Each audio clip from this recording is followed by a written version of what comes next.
And then as all architects, I have lots of slides. So. Okay. We are setting up the stage. Okay.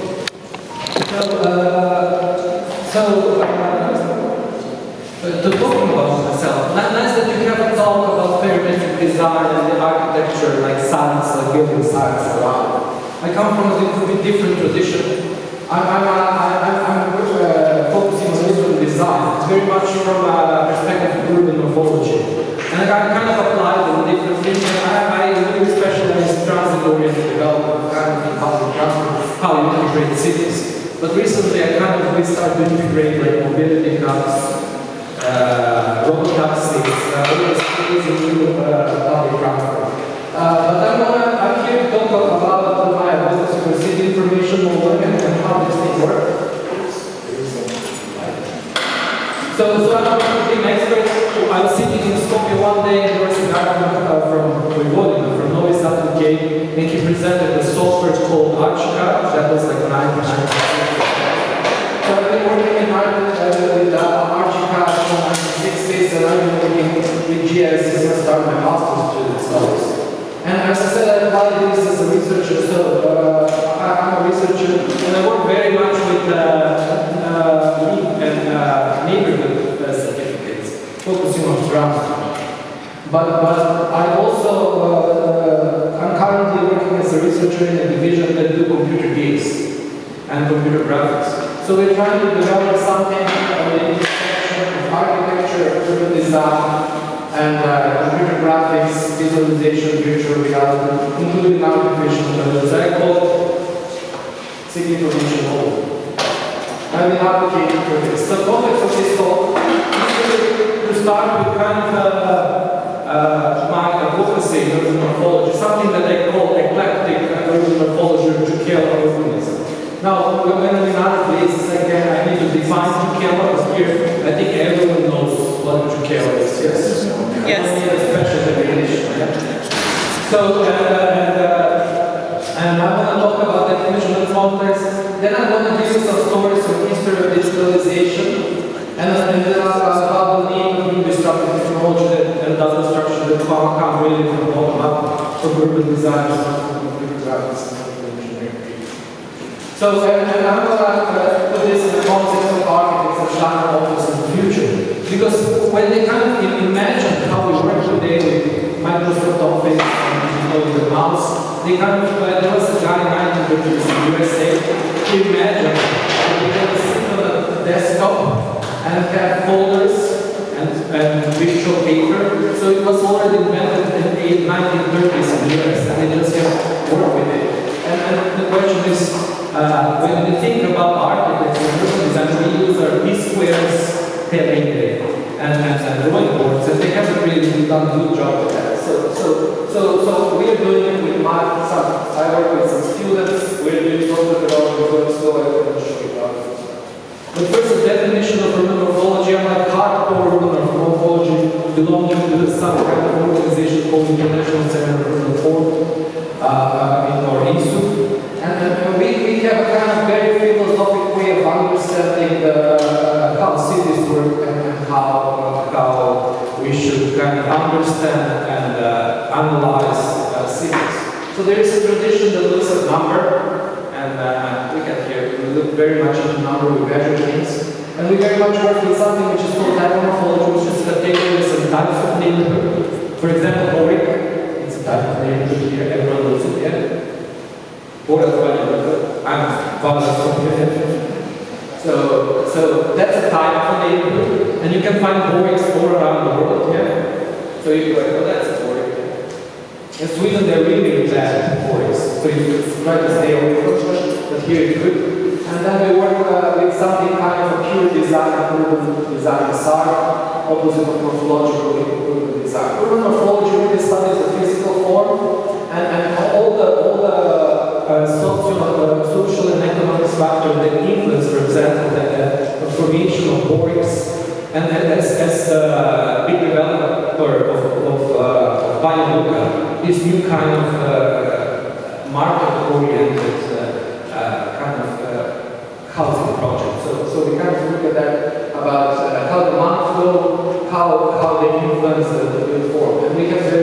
rules how to do it.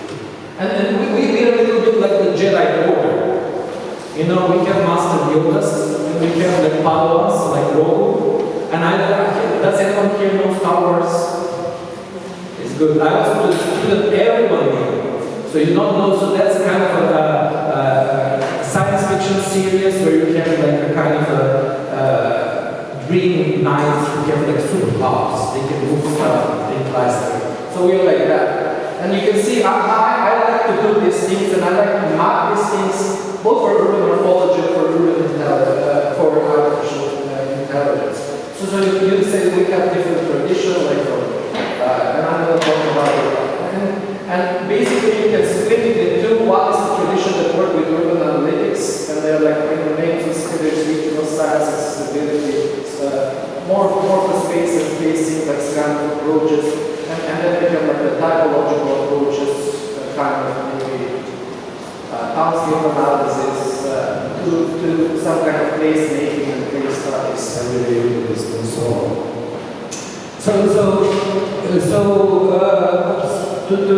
I do some definitions because it's good to define things before you start talking. So when you talk about digitization is really the process of turning what is real into kind of digital numbers, or ones and zeros really.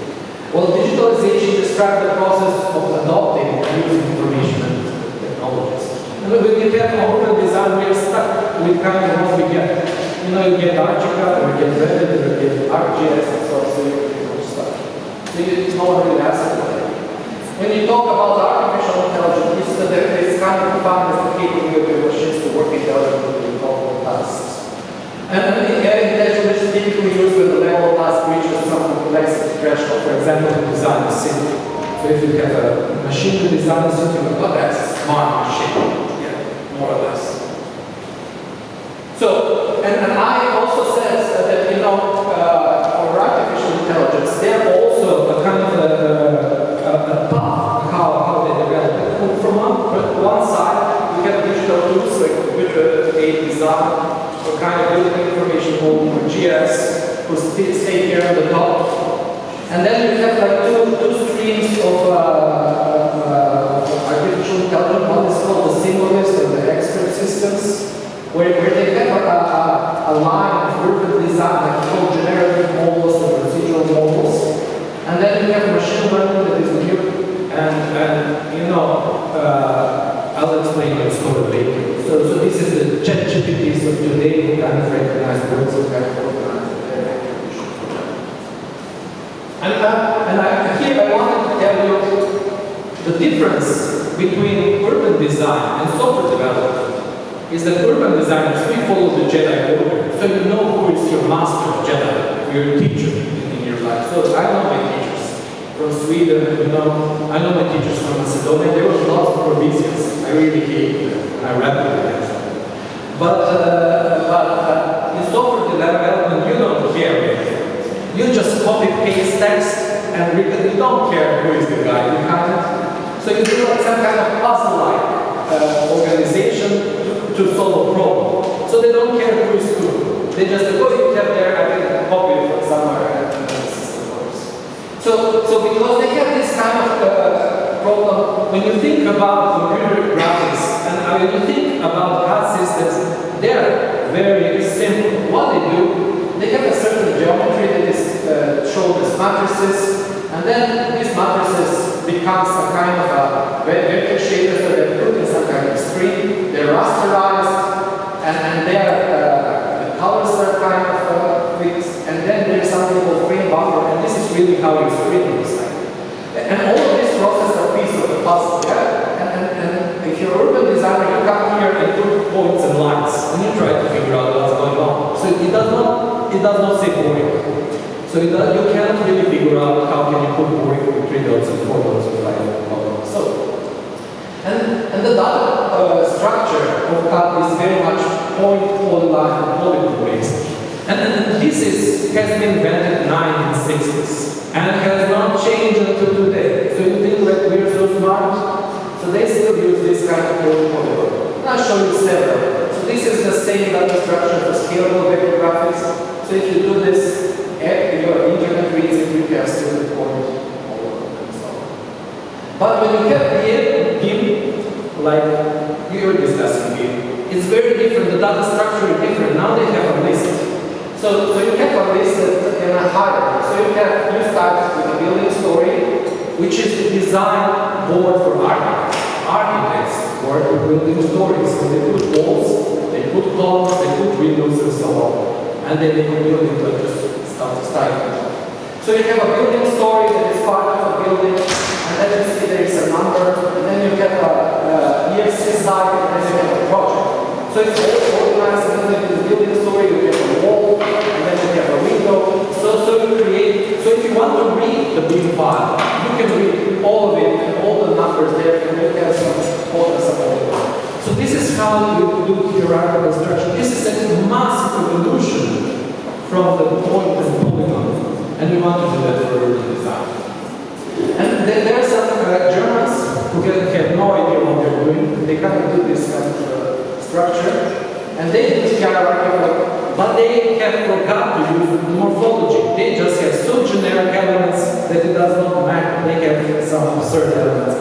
So their background knowledge also sucks very much. And they also have this, as I said, you have a city model, then you have a building, then you have building, room in the building, and so on. So they have a hierarchical structure, how you would say it. But you see, if you want to read just for this, you need to be like an expert. These files are really long, so you cannot really figure them out once and such. And that's brilliant because they have kind of came with the idea that this guy separation is really good if you're interested in this. So they created some kind of level of details where you kind of make it even more complex. So this thing has like 500 within this data structure, 500 of that. And there's some new models from computer games, and they're called scene graphs. And scene graphs are also hierarchical element where you have meshes to kind of define objects, and they're kind of and this is what we are kind of like Privitas, OpenUSD, this is kind of the universal scene description by Pixar. So all the movies that you watch from Pixar, they're done like this. So you put animation, so you put the building picture, architecture, you work for Pixar, you can just export if you use this to there and make a movie if you like. So to start this digitalization history, I'm going to kind of say, explain the two directions. And so the first is that there is some kind of discussion of human. So you have a machine interface and building. And what does the software engineer do? Build some kind of system. They can call it AutoCAD, and then work with you as an architect. And you think like, damn, what should we do? So the architects in the cloud, they say, oh, this is great. I can have lines here, and I can draw technical drawings. And they say, well, there was a big joke in the 1980s when they asked the architect, what do you want in the next version of AutoCAD? And they say, give me another dashed line with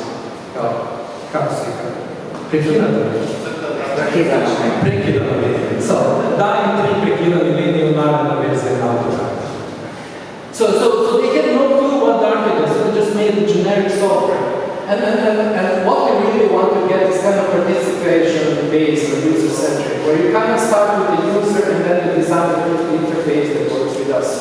So this is what the morphology is really perspective. And within this kind of digitalization, there is this human computer interaction that uses the engineering design approach, where they say you need to be a digital architect. So you need to be educated in the elements like points, polygons, sketching that exist in this. The other one that they kind of try to create is the augmented architect. That's the architect who does not only know architecture, but knows software engineering, so you can program stuff. And then there are like two kind of traditions. They kind of say, well, skip the architect. We can make generative design models and parametric models, and they make cities.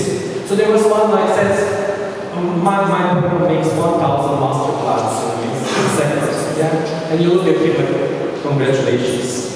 And he was thinking. And he did not figure out that I was doing it. So So it's fun to play with these guys. So as I said, this is a bit of history. So Sketchpad with this kind of point polygon was invented in 1962. And the funny thing, you think it used mouse? No, it did not use mouse, it used a pen. So you drew on a screen, and you had a bunch of buttons around it. Draw a line, delete a line, straighten a line. So it will automatically straighten a line. So this was the first CAD program, 1962. And it was a tool for design. So you could correct the code. Yeah? The second thing that they kind of do in 1960 was do something which is called artificial intelligence. So they made the first chatbot in 1960, and it was a therapist, a psychological therapist. So they used this psychological therapist to communicate how you design city. So the therapist was just 100 words of code, and it's as good as chatbot as ChatGPT today. So people in those times spoke 8 hours a day because it was a therapist. It was made, so if you ask a question, I'm feeling bad today, and they will say, and it will just invert your word. It will say, in what way bad? And he will say, I feel bad because something happened. And they will ask, what happened? So you will just twist your words so when they use this thing, in kind of, can you design a city? And like, what kind of city? I want a city with a street. What kind of street? So you will just turn your words without really knowing. So this was a total failure. And you see, they did not have mouse again. They had a pen, so they drew, and they had an interface with buttons. So they just press the button, I button, draw a line, and then draw a line. So architects in the 60s did not use mouse. That's a very interesting thing. And this was a very interesting theory. So this was the first iPad in the 1970s. It was done by Raspberry Corporation. And they had a graphical input language. So architects in those days, they did not use keyboards or economists. They found it insulting to write on a keyboard. Because keyboard was the thing for people. Secretary, yeah? Dactylography. They had a special, and normal economists will say, I'm not dactylographic. So they invented for them a pad so they could write the text and then it recognized the text. So they were having a written input, and this language also drew squares, organization chart. It was kind of a brilliant interaction.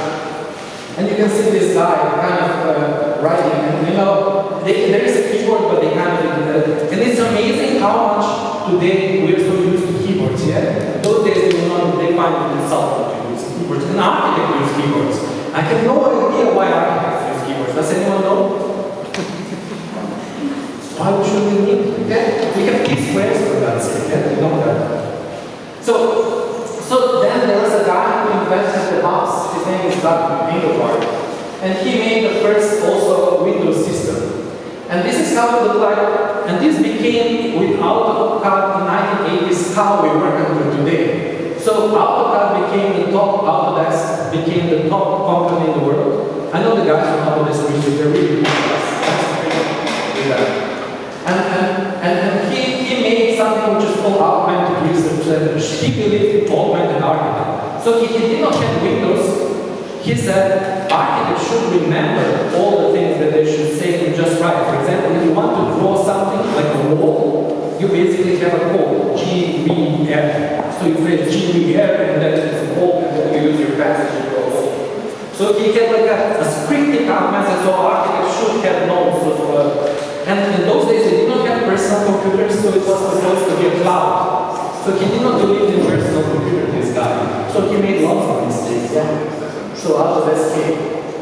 The second tradition is called computer generative design. And this William Michael, he's an MIT guy, he kind of is one of the, he died in 2010, one of the cool guys. So what is that? We have a problem. Then you kind of design it for a purpose. We put the design elements such as criteria. This is usually called rule base. So it creates some kind of rules how to design city. And then you generate design solutions, then you evaluate these designs, and then go to the circle, so you can make millions of designs in a second. So this is the generic algorithm it is used today. I'll quickly show how it looks like today. So it was a parametric design in the 1990s. Greg was really famous. So what he will do, he will have a 3D printer and he will make ashtrays, peculiar. So in every peculiar will have 1 million of difference. So there will be 1,000 different peculiars, and they will be all different for 1 parameter and 1 millimeter. And he says, this is brilliant for parametric. And then Zachary, you know, it's like this Patrick Schumacher, they're kind of nasty guy, this Patrick Schumacher is very... So they start to do this parametric, advocate for parametric, but there is an alternative tradition where they, instead of parameters, when you play with parameters, you play with kind of a hierarchy of pipeline. And they then include rows, blocks, lots, and fields. And this is the morphological structure. And I talk with these guys, how the hell did you came with this structure? And they have no idea. They have never really looked at morphology. They just randomly came with the idea. And these are the best models. They're very good. So if you want, if you're interested, it's University of Girona. Gustavo Vappus is doing this. So you can check. You can design all the different buildings just with a click of button. You can design cities with very efficient. But how many of you use generative design? Two. No? Two. So very few people use it. Oh. You know, because they've been so criticized about this. Yeah. So first idea was this old Johnson. Do you see the new architect here? Yeah. The machine in 1970s. Yeah? The second thing is a black box. You have one click, and then you don't have idea what's going on, and you don't know the designer. You cannot talk with it. So you don't know the genealogy. You don't know what was the Jedi Master. And if you don't know the Jedi Master, you are in deep trouble. You need to know all the gender. You need to have the gospel behind the architects, yeah? And so you don't know the morphology, and you know, and even it was criticized in the 1960s when they started with these things by the guy who developed the first CAD systems. So they were immediately criticized. What an interesting thing, there is a Catherine Kate Compton, and you know, she's really a game designer. And she says, well, you can generate 10,000 obviously papillons. Tiny is obviously papillons.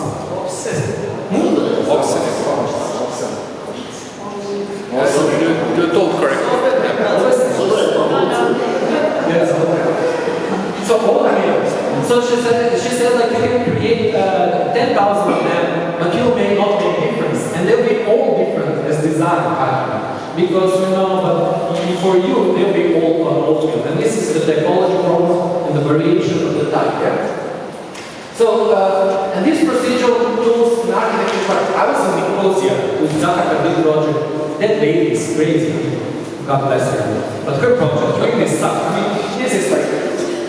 It's really good if you see it on a 3D vision, but when you come there, you feel like a tiny ant in the middle of nowhere. You're lucky that Nicosia is quite warm, it's like 35 degrees. It's much warmer than. So when you come here in the middle of nowhere with all these curves and stuff, you're like, what the hell is going on? Was this lady over there? She was not, of course. She just did it on the way. So you know, they kind of create this kind of procedural tools create grand sculptures on non-human scale, because they kind of always seem to miss it this way. And I made here kind of a complex, I made it less complex. So to kind of analyze the CAD software, VMAX and GS software, and you can see I kind of analyze how is the human-computer interface, programming interface, design environment, design tools, procedural, and you see there is no artificial intelligence, there is no procedural model involved in this. In their basic CAD things from the 1960s, same thing. And then you know you have a tradition, at least in planning, that you know you have people who kind of see GIS people or analytic people on the edge. So they're like beamers or geysers, kind of like not so interesting because they just do some strange analysis that they're not sure about. So they kind of consist of typical, you know, like a technical part of the municipality. They do analysis, no one cares about it. They go to the developers, that's what they want to do, the developers these buildings, and bye-bye. So they don't use so much this, so when you think about it, there's like, we have GS scientists, GS toolmaker, GS users, but the non-GS users really kind of dominate the paradigm of architecture, urban design, urban planning. So this is good to know. And I say the reason for this is because they just don't fit what we do. So I kind of set this computational urban design links to my research on interaction between transport and urban form. And I have something which is called Mobility Choices Certificate, which is kind of the lead version of transport, much advanced than lead. And I want to see information model that should really digitize your morphology of city. And I want to define you urban design and morphology from the urban design of the logical perspective. So urban designers, like architects, have a unique background. They look at the city in 3 dimensions. And we, as urban designers, typically work with images, but we are stuck with doing plans. There is difference between images, their perception. You can see what's there. And plans are cognitive. Not everyone reads plans. Architects read plans. If you work with clients in Macedonia, one of 3 clients could not read plans. I don't know what's the case in Bosnia, but my clients could not read plans. So you notice that when someone can't read plan, you show him the plan of like, this is my proposal, to look like, yeah, it's great. So you know, they will never look at the plan because they get the terror. So plans are really learned, they're really cognitive, and no one, it's not usual. But so my idea was to kind of bring this perceptual in this information model. And I want to say that urban design is really eclectic. So urban designers, they come from different solutions. They can come from landscape architecture, they can come from planning, they can come from architecture, and they can combine, for example, anthropology, sociology, psychology. You know, they can even lawyers who do planning. So they're kind of a mix. So they're all Jukel. They're kind of different things. They learn from each other, and they have different ways of expressing. So eclecticism is defined as not following one style or set of ideas, but choosing from different music. And you know, choosing the best is not eclectic, so mixing it. So Jukel is really about mixing and trying the best in the circumstances, yeah? So I wrote a paper if you want to read about Jukel urbanism. I'm going to write a book, Jukel urbanism. So you can read it. And I say urban designers are Jukelas, all of them are Jukelas. That means they all have different drawing boards and they have different needs how you do it. And when they're faced with GS, it's a big problem, yeah? So, and then when I say Jukela, you know, it always means 3D. So I really hated University of Cyril and Methodist in Skopje, who really like Le Corbusier. I don't like Corbusier, son. So you know, I thought that he had the worst urbanism in the history of urbanism, that he needed to have a zone. That's like anti-urbanism. Yeah? And you know, opposite of him, there is also to do like kind of air research. You kind of look at the literature to find alternatives. And there is the superhero Jedi Master Jane Jacobs from New York. Yeah? And then you have Eureka, you start to read more, and then you create your portfolio as urban design. And this is my heroes and anti-heroes. I like to make this like so I learned a little bit from urban analytics, I learned a little bit from climate morphology, and in the middle is Le Corbusier as my anti-hero. So, and why Jukela urbanism? Because Jukela is so sturdy, it gives you a good explanation that if you work as urban designer, you want to be different. And you need different set of tools. Some people like to draw, some people like to use the pen, some people like to use the mouse, and you need to kind of satisfy all the needs. Yeah? Does it make how many minutes? 5? Okay. So, and there is no agreement on the drawing board. So plan is not 3D. So there are practically 2 traditions. One is American new urbanism, who kind of work with building elevation, form-based code, and then you have the young Gale, who kind of integrated proxemics with that kind of street profile. So, and I'll give you my perspective. So, Italian architects, there's a tradition called Severio Moratori and Gianfranco Canigia, and now the capo di tutti i capi is Giuseppe Strappa from Sapienza. So, Giuseppe Strappa, and he would analyze from Florence the interaction between the morphogenesis from a single group to a building in Florence from Genoa, and they always focus on the frontage.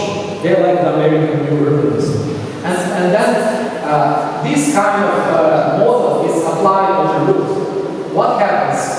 You have something that calls polarities. Polarity is a very strange, I don't understand them. I always bargain with them and I make them really drunk and they never explain me clearly. But they know all buildings that they have polarity and they tell you that it's a negative polarity, that is a positive polarity. It's not a model that does not have sense. What is interesting about Italians? You know, when you think about city block, the German and the American and English perspective, most of us we do it, they look at the block as the place between the streets. Italians, over there, on the top left, they see the block as the street with the surrounding buildings. It's what we perceive around the street. That's a massive difference how you understand, and this is the background how you work with urban design. Urban design, the drawing board is the street. As for architects and building schooling, we have the street, and then how the buildings on the side interact with the street. The second tradition that works, I will keep doing, is convenient, is that it's the British geographers, and they have something which is called morphological structure of cities that includes the blocks, the division in market, the division in parcellation, you call it the block division, and then the building in the tree. So you cannot move a street until you move the plots. So the street is the ground element, and then how you organize the plots will define how you do the buildings. So there is predetermined pattern how you work with buildings. So the architects come last, and traffic engineers come first. So just for the record. And they analyze how the patterns through the ages. And I'm going to very quickly, this is a study by Paul Sanders, where we kind of analyze the Brisbane patterns. This is the analysis in time, how the city of Brisbane developed. This is the architectural morphology, so you kind of do historical layering, plot division, you do historical layering, frontage analysis, then you do architectural morphology, all the details to kind of create the rules and patterns how you design cities. This is the procedure. And design application, he kind of put an empty side, and then, you know, if you're an architect, you can choose one of these. You can love your neighbors, you can like your neighbors, or you can love yourself. And you know, most architects love themselves, and they forgot about the city, yes? I don't know, hated everything. I was a bit bored of liking myself, so I turned to design.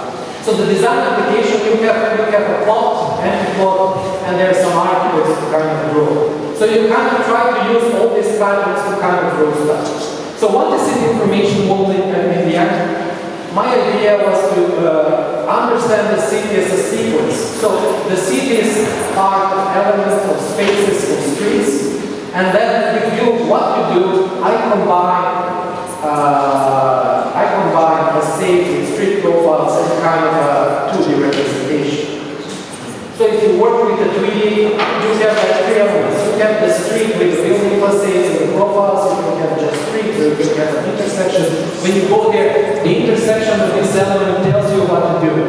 And what is very interesting is how the public spaces are organized. So the street is very public, the building is very private, and there is an intersection. And there is cultural thing, where is the private and public domain, depends on the front yard, depends on the facade. So this is what I do. The second thing is I really look at environmental perception. So when you think about it, there is a special zone within 30 meters where you can kind of hear and see.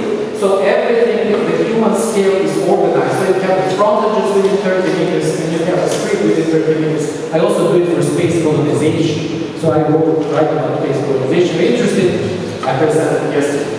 So we talk about visual aureole, where we kind of analyze the openness of these facades to create some kind of patterns. This is quite one of my favorite papers. And then you try to work with collages to see the interaction between the buildings and and this kind of, it's really the drawing boards. This is by Sue McLean, where you kind of work with with facades, the frontages, and we work with street profiles. So, I call it raster vector sector. You kind of split the city in this, and then you analyze the interaction between the elements in it, and we've been trying to digitize this. And here we come to problems because software engineers are introverts, and they don't like to talk with me, and they kind of always quit me. So I try to give them some crazy ideas, and they're unhappy, and they quit. So if we do this, we try to have a GS, and you create your profile, and you try to analyze, and we're like halfway done. But if you're interested, you can download it in informationmoment.org. There is a version for students, for urban design students, where you can download this early prototypes. And it's been a disaster with this software engineering.